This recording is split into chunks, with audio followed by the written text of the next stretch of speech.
মোৰ খুবেই ভাল লাগিছে আচলতে ক'বলৈ গ'লে ইমান মানে এক্সপেক্ট কৰা নাছিলোঁ খালি এতিয়া পালোঁ মানে একদম মনত ভাল লাগিছে আৰু তাকে তোমাৰ নামটো মোৰ নামটো আয়ুষ্মী শৰ্মা তুমি কেনেকুৱা ধৰণৰ পঢ়া শুনা কৰিছিলা মোৰ মানে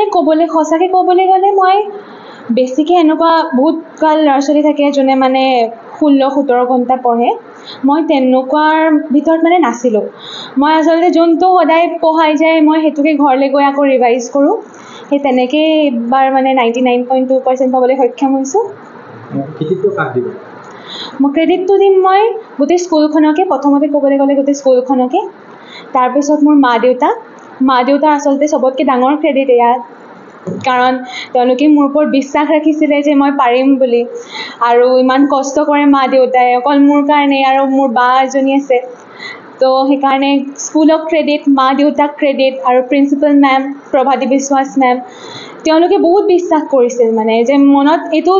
মোতকৈও বেছি মোৰ ওপৰত বিশ্বাস আছিল প্ৰিন্সিপাল মেমৰ যে মই পাৰিম বুলি সেয়া আৰু টিচাৰ্ছবোৰৰ মানে যোনে পঢ়াইছে সৰুৰ পৰাই যোনে পঢ়াইছে তেওঁলোকলৈ মানে মই খুবেই মানে গ্ৰেটফুল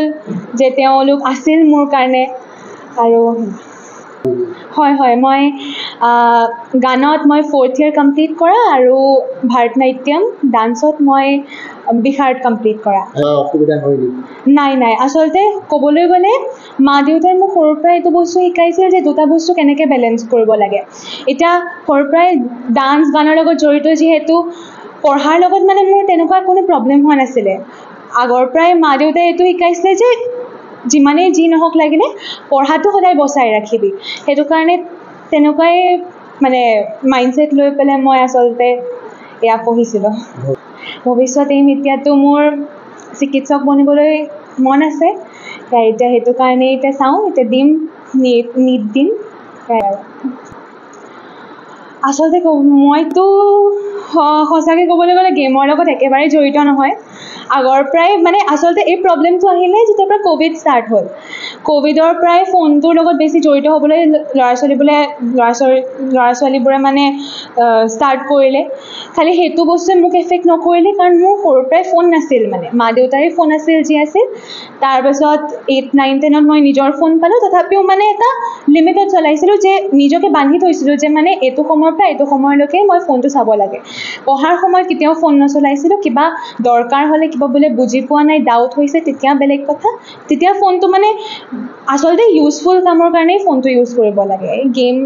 গেমৰ লগত মানে মই আগৰ পৰাই জড়িত নাছিলোঁ সেইকাৰণে সেইটো প্ৰব্লেম মোৰ হোৱাই নাছিলে আচলতে তেনেকৈ একো বান্ধি থোৱা সময় নাছিল স্কুলৰ পৰা গৈ পেলাই মানে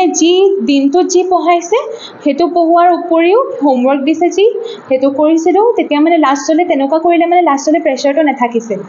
সেই তেনেকৈ পঢ়া শুনা কৰিছিলোঁ মই हमारी है और मैंने क्लास 10 CBSE एग्जाम्स में 98.6% स्कोर किया है घंटा उसे फिक्स नहीं था पर जैसे स्कूल में जो पढ़ाते थे वो तो पढ़ती थी और अगर कोई चीज़ मैं एडवांस में पढ़ सकूँ जैसे कोई चैप्टर तो वो मैं पढ़ती थी ताकि क्लास में ज़्यादा समझ में आए तो उसका होता था और सब्जेक्ट्स जैसे हिस्ट्री वगैरह तो वो जब भी फ्री होती थी स्कूल में भी तो उसी समय मैं याद कर लेती थी ताकि फिर लास्ट मोमेंट पे प्रेशर ना हो कि याद इतना सारा करना है तो वैसे फ्यूचर प्लान मुझे कंप्यूटर साइंस इंजीनियर बनना है तो जेई का तैयारी कर रही हूँ तविशी प्रथानी मैं तुमसे कैसे हूँ मुझे 98.4% आए हैं क्लास 10 बोर्ड एग्जाम्स में पढ़ाई तो शुरू से ही की है पूरा कंसिस्टेंट रह के तभी इतना हो पाया है पर लास्ट मोमेंट में मेरे टीचर्स प्रिंसिपल मैम पेरेंट्स सबकी हेल्प से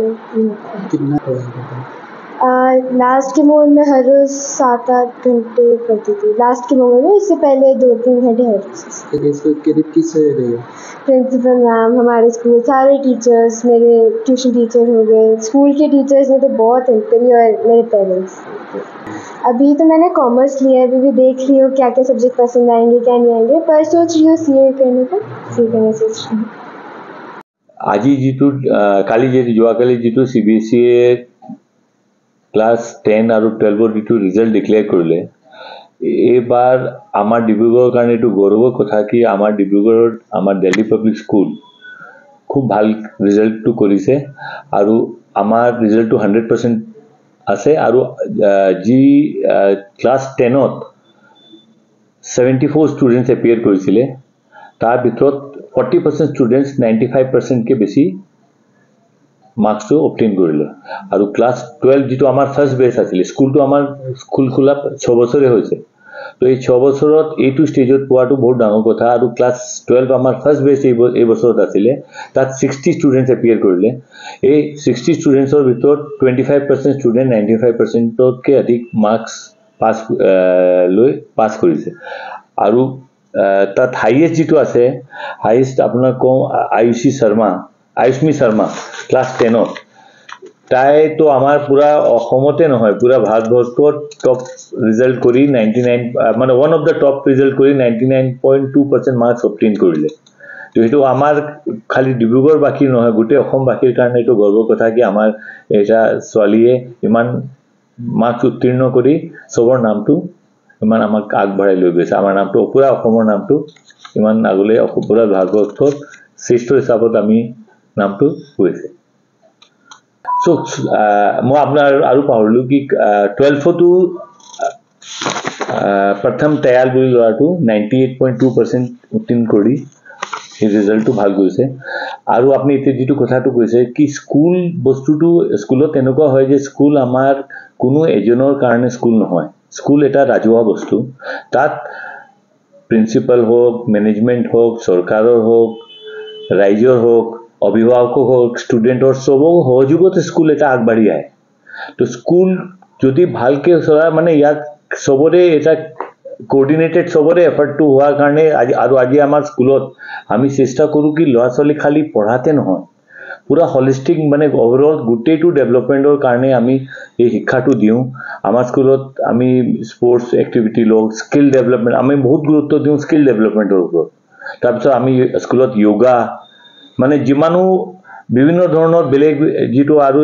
এক্সট্ৰা কাৰিকুলাৰ এক্টিভিটিজ আছে আমাৰ স্কুলতে আমি গুটেটো চেষ্টা কৰো যে ল'ৰা-ছোৱালী তাত ভাগ লয় আৰু তাত কোনবা যিকিটা ভাল হয় উত্তীৰ্ণ হয় আৰু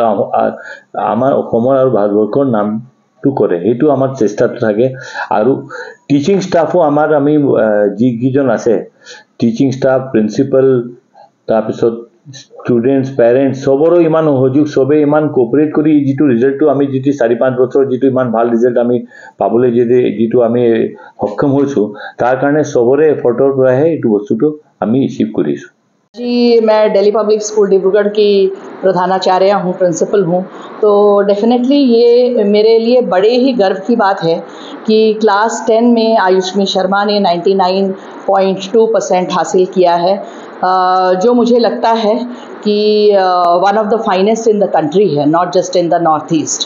और हमारा फर्स्ट बैच था क्लास 12 का भी तो उसमें प्रथम तायल जो है वो 98.2% लाया है और हमारे डिटेल्ड एनालिसिस पे हम लोगों ने ये देखा है कि 25% बच्चे क्लास 12 में 95 से ऊपर लाए हैं और 40% बच्चे क्लास 10 में 95 से ऊपर लाए हैं तो ये किसी भी स्कूल के लिए बड़े ही गर्व की बात है और बहुत ही डिफ़िकल्ट टू अकम्प्लिश है ये बहुत आसान नहीं है कि 40% बच्चे किसी स्कूल में 95 से ऊपर लेके आएँ उसके लिए आप समझ सकते हैं कि सारे स्टेक होल्डर्स का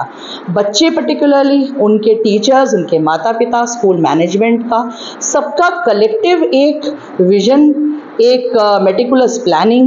और किस तरीके से हम बच्चों को मोटिवेट करके आगे ले जा सकें इसमें सबका सहयोग सबका साथ रहा है और मैं सबकी बहुत आभारी हूँ मैनेजमेंट से लेके और पेरेंट्स से लेके बच्चों से लेके और टीचर्स मेनली हम लोग जब सेलिब्रेट करते हैं तो हम बच्चों को मिठाई खिलाते हैं टीचर्स